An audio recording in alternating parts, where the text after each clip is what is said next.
이 영상의 마지막에는 아이의 질문에 우리가 어떻게 대답해야 하는지, 그리고 그 대답을 현실로 만드는 방법이 나옵니다. 끝까지 봐주세요. 어느 해질녘 동네 어귀 작은 화단 앞에서 아이가 멈춰 섰습니다. 가방 속에서 조심스레 꺼낸 고양이 간식 하나. 그 순간 저는 아이의 손을 황급히 잡으며 속삭였습니다. 쉿, 사람들에게 들키지 않게 조심해서 놓으렴. 그러자 아이가 동그란 눈으로 저를 올려다보며 묻더군요. 생명을 도와주는 건 착한 일이잖아.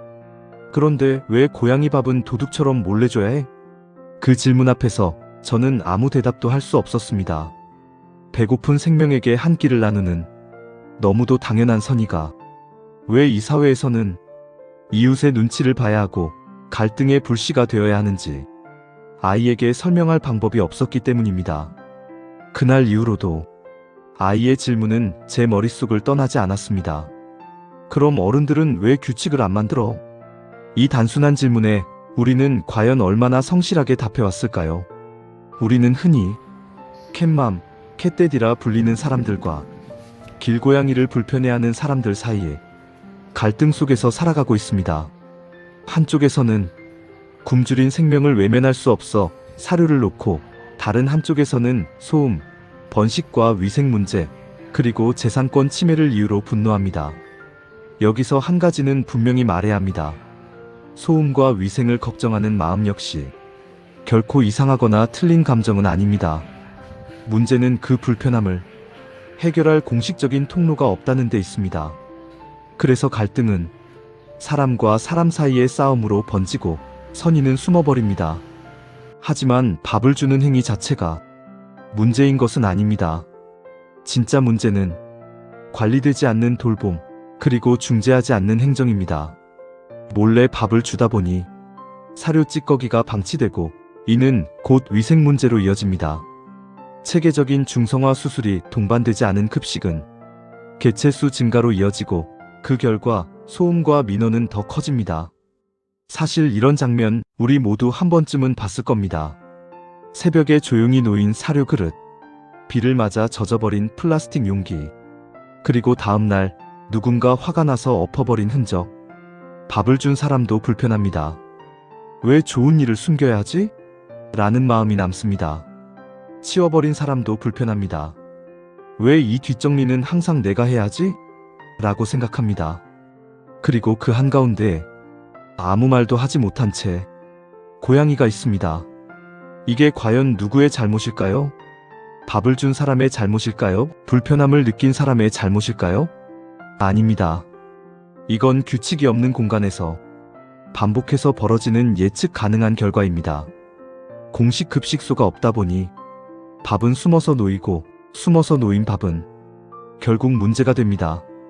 관리자가 없다 보니 책임도 사라집니다. 그리고 책임이 사라진 자리에 항상 갈등이 남습니다. 그래서 아이의 질문은 이 문제의 핵심을 정확히 찌릅니다. 왜 어른들은 이걸 그냥 두는 거야? 결국 아이의 질문에 숨겨진 진실은 이것입니다. 우리 사회가 아직 공존의 규칙을 만들지 못했다는 사실입니다. 이제는 바뀌어야 합니다. 길고양이는 이미 우리 도시 생태계의 일부입니다. 없애려 한다고 해서 사라지는 존재가 아닙니다. 그렇다면 방법은 하나뿐입니다. 인도적이고 과학적인 공존입니다. 첫째, 표준화된 공공 급식소 설치입니다. 지자체가 책임지고 급식소를 설치하고, 인증된 보호자나 자연봉사자가 이를 관리한다면 위생 문제는 충분히 통제할 수 있습니다. 둘째, TNR 정책의 실효성 강화입니다. 단순한 수술 건수 채우기가 아니라 특정 지역의 개체 수를 실질적으로 조절할 수 있는 집중적이고 지속적인 관리가 필요합니다. 셋째, 인식 개선 교육입니다.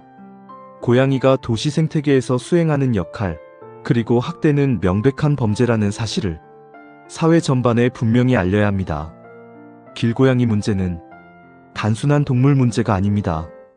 이것은 우리 동네가 갈등을 해결할 능력이 있는지, 행정이 책임을 다하고 있는지를 보여주는 하나의 시험지입니다. 우리는 이제 아이의 질문에 이제는 떳떳하게 밥을 줘도 된단다라고 말할 수 있는 세상은 저절로 오지 않습니다. 우리가 목소리를 내고 제도를 개선하고 정책을 만들도록 하여야 합니다. 먼저 이 영상을 지인 5명에게만 공유해주세요. 혼자의 공감은 작지만 5명이 모이고 그 5명이 다시 5명에게 전할 때 이 문제는 개인의 선의를 넘어 사회적 합의의 씨앗이 됩니다. 그리고 다가오는 지방선거를 우리의 기회로 활용합시다. 지방선거는 우리 동네의 규칙을 정할 사람을 뽑는 선거입니다. 후보자들에게 이렇게 물어봅시다. 우리 지역에 길고양이 공공급식소를 설치할 계획은 있습니까? 주민 갈등을 줄이기 위한 동물복지 조례를 어떻게 개선할 생각입니까?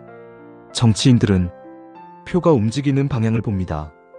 우리가 생명 존중과 이웃 간의 평화를 원하는 목소리를 선거 과정에서 분명히 낼 때 몰래 주는 밥은 당당한 공존으로 바뀔 수 있습니다. 언젠가 아이가 다시 묻는다면 이렇게 답해주고 싶습니다. 이제는 몰래 주지 않아도 돼. 우리 마을 모두가 이 작은 생명들과 함께 살아가기로 약속했거든. 그 약속을 만드는 힘은 지금 이 글을 읽고 있는 여러분의 선택에서 시작됩니다. 숨어서 하는 선의가 아닌 당당하게 실천하는 생명 존중의 사회. 지방선거라는 기회를 통해 우리 동네를 더 따뜻한 곳으로 만드는 일, 지금부터 함께 시작해 주십시오. 사랑은 패시랑